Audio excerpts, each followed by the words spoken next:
Today I'm going to share with you guys the emblematic look of Kurt Cobain. To get this look done for you, I'm going to have to bleach the hair to blonde first.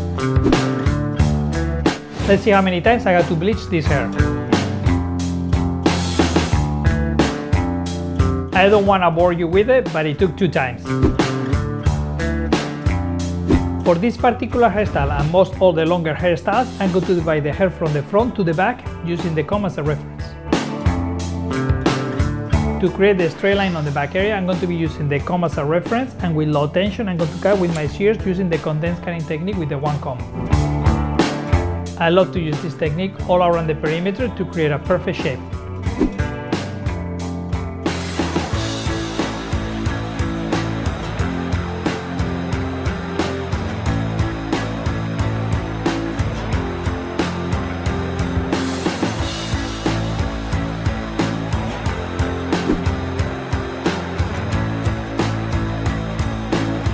Using the twin comb technique, I'm going to comb the hair on the direction I want to cut the frame and cut from short to long using this technique.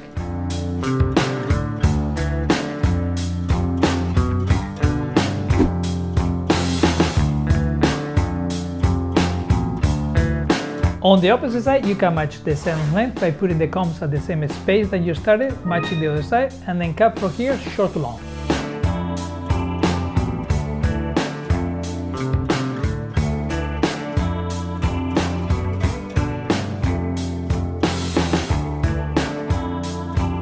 Now at this point, to cut the interior part of the layers, I'm going to be using a very unique approach.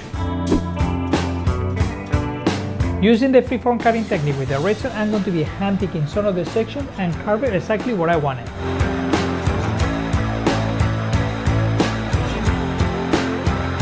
As you can see, I started by cutting some on the surface area, and then I come back in the interior part of it to carve some inside of the hair.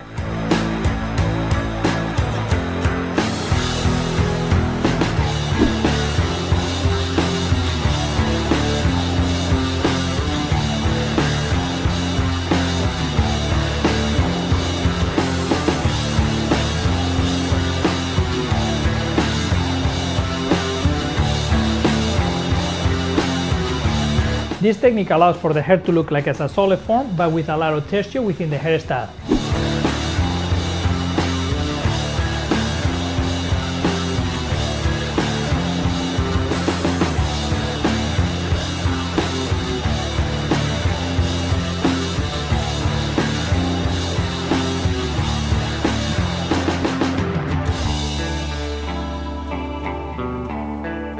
Use a little bit of product to define the waves, and use only the diffuser to dry the hair or let it dry by itself.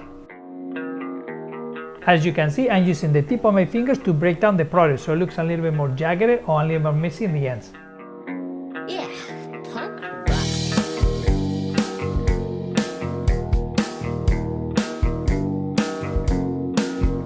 I always like to use a little bit of hairspray to finish the look and make it look like the pictures.